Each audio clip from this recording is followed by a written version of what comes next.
Olá, seres do submundo. Como estão hoje? Tem tido ótimos pesadelos?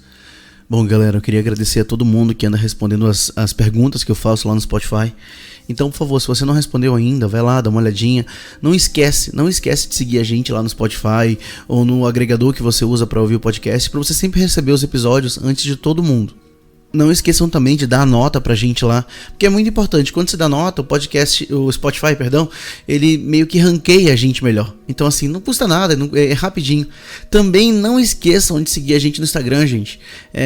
O Instagram é uma ferramenta boa que ajuda a gente a se comunicar com vocês. Lembrando que eu respondo todas as perguntas que me fazem, todas as mensagens que me mandam no inbox do Instagram. Do Facebook normalmente eu não olho, então mandem no Instagram quando quiserem falar comigo, beleza? E assim, eu queria agradecer vocês e agradecer também aos patrões por tornarem o podcast possível. E tem muita gente achando que eu vou desistir. Gente, eu não vou desistir de fazer o podcast. Isso aqui pra mim é um hobby, não é um trabalho. Eu não tô aqui pra ganhar dinheiro, eu não tô aqui pra ficar famoso. Eu tô aqui só porque eu gosto de contar história e porque tem gente querendo ouvir. Só por isso, é simples assim. Então assim, enquanto tiver tempo, enquanto eu gostar, enquanto estiver sendo divertido, eu estarei aqui, tá bom? Não se preocupem. Mas chega de falar disso, vamos pra nossa história. Eu sou o Bruno Lima e esse é o Submundo Terror.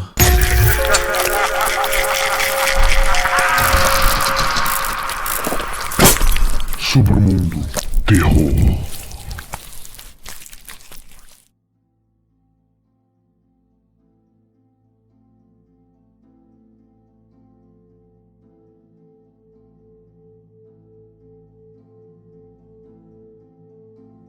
Nem todos os garotos têm o luxo de morar na região urbana.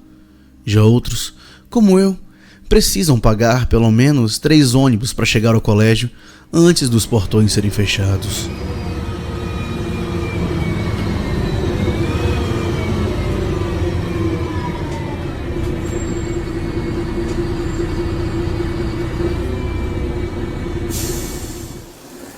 O ônibus parou. Mais ou menos 8 estudantes estavam esperando em frente a um milharal, quando aquela multidão saiu como formigas escapando do calor escaldante. No meio daquela empurração, um garoto estava agitado. Aquele típico babaca que os outros gostam de se aproveitar.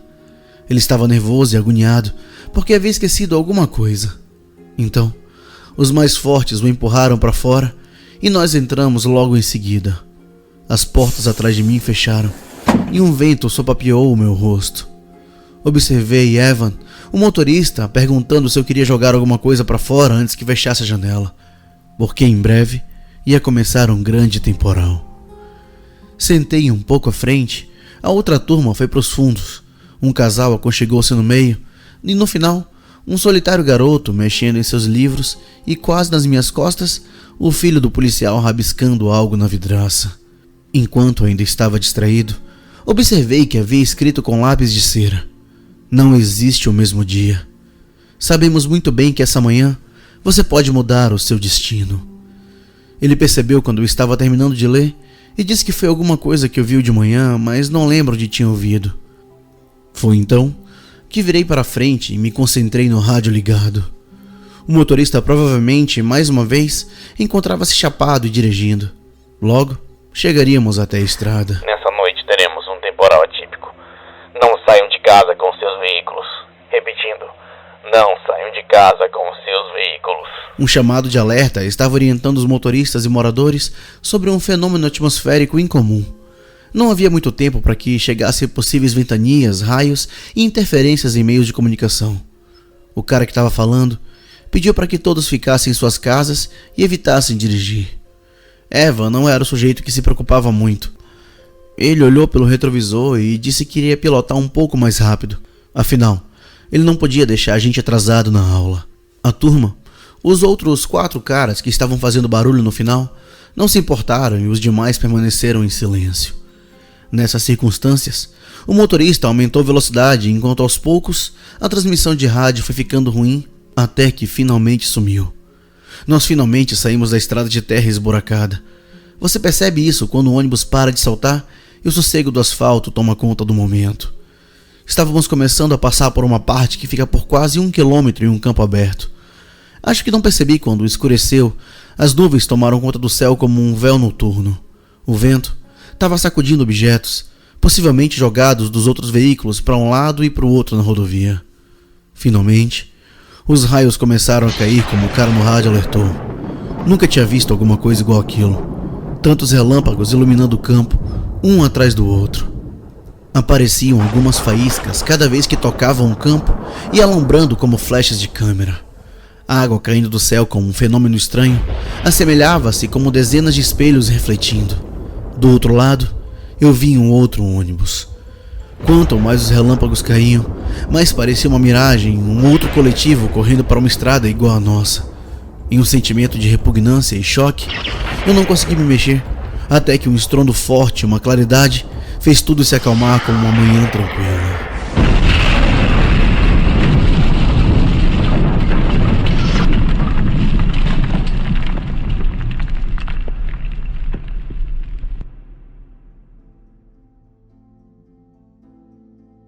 Minha mão ficou presa no ferro que auxilia os passageiros para que subam com mais segurança. O motorista estava olhando para mim e tentando fechar a janela, e o vento tentando me empurrar para trás, mas não havia mais tempo de voltar, porque as portas tinham sido trancadas e os 8 garotos se sentaram nos mesmos lugares. Parecia que eu havia acordado de um pesadelo e entrado em um outro. Olhei para trás. Aquele garoto estava riscando o vidro, o casal sentado um pouco atrás e o barulho incessante dos outros 4 quase no final dos assentos. Com um pressentimento, perguntei ao motorista se estava tudo bem, e ele, esticando sua mão e aproximando o rosto para o rádio que estava transmitindo aquelas notícias sobre o mau tempo. Nessa noite teremos um temporal atípico. Levantei para falar o que estava prestes a acontecer quando olhei para o final do ônibus e vi uma criatura no lugar onde deveria ter um garoto. Com tentáculos no lugar das mãos, uma pele repleta de escamas como se fosse uma criatura do mar, barbatanas nas suas costas, a boca terrivelmente desproporcional para o seu rosto, os olhos esbugalhados e fazendo barulhos estrambólicos. Eu gritei apontando para a coisa e todos miraram para mim, como se eu estivesse ficando louco. Diante disso, Evan baixou o vidro para observar e pedindo para eu me sentar, bastante aborrecido. Eu gritei em pânico para a coisa no final das cadeiras, mas todos disseram que eu estava ficando louco, porque era apenas um garoto mexendo em seus livros e ficando assustado com meu mau comportamento. Naturalmente, eu fiquei quieto, como se eu não tivesse visto nada e concordado com o ódio dos demais. Cruzei minhas pernas, encostei no vidro e estava lembrando as mesmas sensações quando o ônibus chegou na rodovia. A agitação do caminhão cheio de buracos desapareceu, e os raios começaram a espetar o chão com luzes incomuns, como fogos de artifício. Eu vi o outro ônibus surgindo com criaturas dentro, coisas repugnantes e assustadoras, e no fundo estava aquele garoto que agora foi substituído por um monstro, gritando e batendo no vidro enquanto os outros se aproximavam e devoravam seu corpo. Seu sangue se espalhava. Pude sentir os seus ossos quebrando e a mandíbula daquelas coisas de outro mundo mastigando lentamente. A tontura durou por alguns segundos até que o clarão voltou mais uma vez, logo após o estrondo, anunciando que alguma coisa tinha mudado.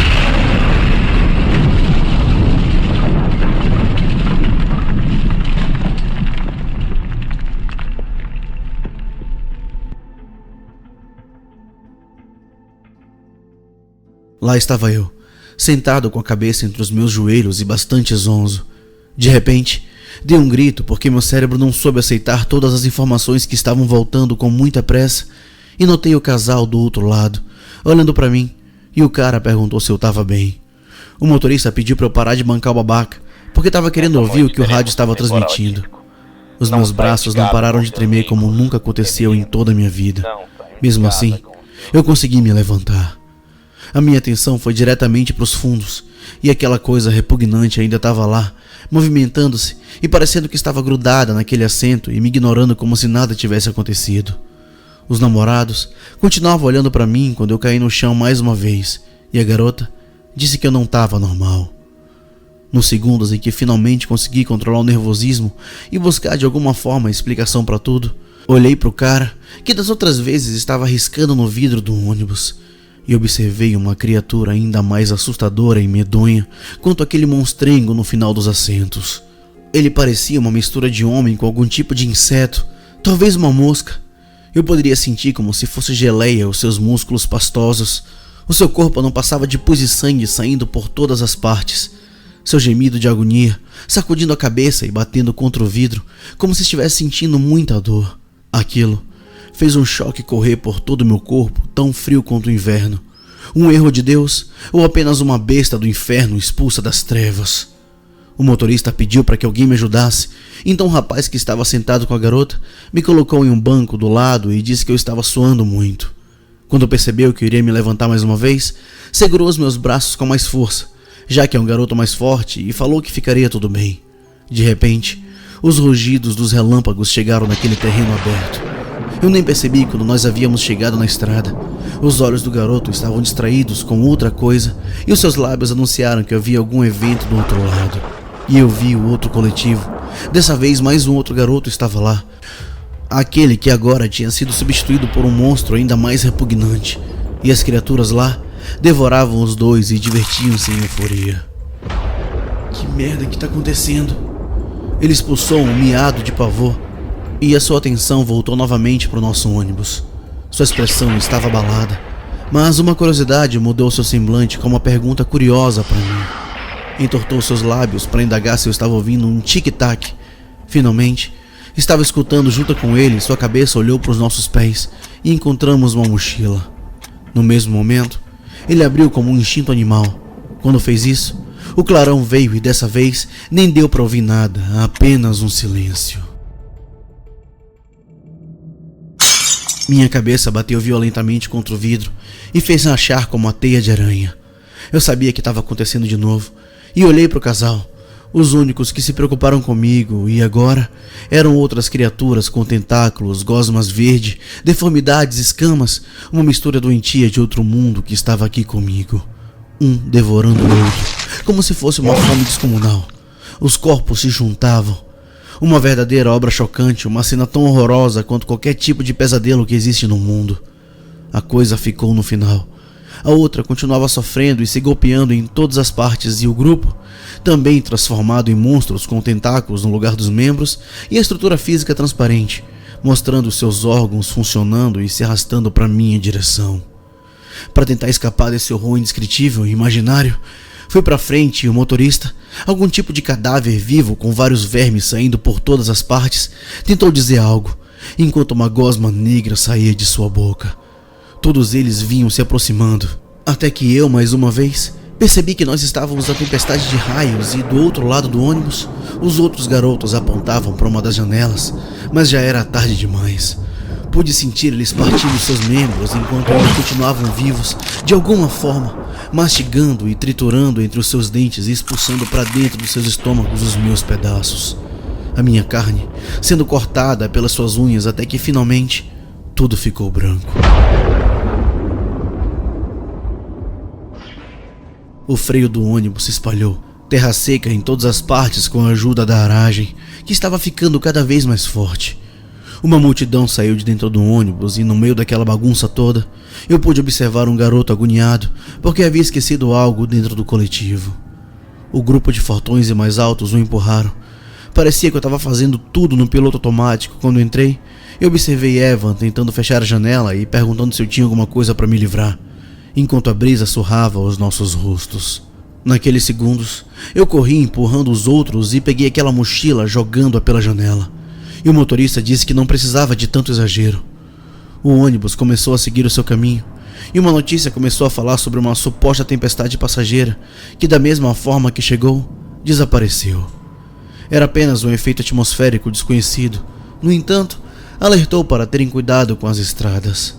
Nesse amanhecer, a minha família foi avisada sobre um atentado no colégio no qual algum garoto havia levado bombas dentro de sua mochila e disparado no horário de movimento dos corredores. Vários estudantes haviam sido mortos e muitos feridos. As famílias ficaram revoltadas como uma criança de 13 anos conseguiu plantar os explosivos e disparar no horário com mais aglomeração de colegas. Eu ainda estava chocado com as coisas que tinham acontecido comigo para ficar aterrorizado com esse novo evento. O garoto foi morto durante um confronto com a polícia. Ele tentou fugir depois de ter matado tanta gente, mas a polícia tinha encurralado ele e ele não teve como fugir. Ele foi morto lá mesmo no colégio. Uma coisa é certa e que não quer parar de ficar martelando na minha mente. Existe algum tipo de ligação que minha mente ou qualquer outra não consegue explicar ou compreender. No enterro dele, não foi ninguém. O que sobrou do seu armário no colégio foi jogado no pátio para que um caminhão levasse. Me aproximei de alguns livros e anotações. O seu armário também encontrava-se pichado com coisas ofensivas e vandalizado. Mas um dos livros se destacava, mais conservado do que os outros, como se não fizesse parte daquele espaço. Mesmo assim, palavras escritas, como se a tinta ainda estivesse jovem, diziam as seguintes citações na capa: entre dois mundos paralelos, eu posso estar sofrendo em um, e no outro, eu posso tornar-me um monstro. Não existe o mesmo dia. Sei muito bem que essa manhã eu posso mudar o meu destino e o dos outros.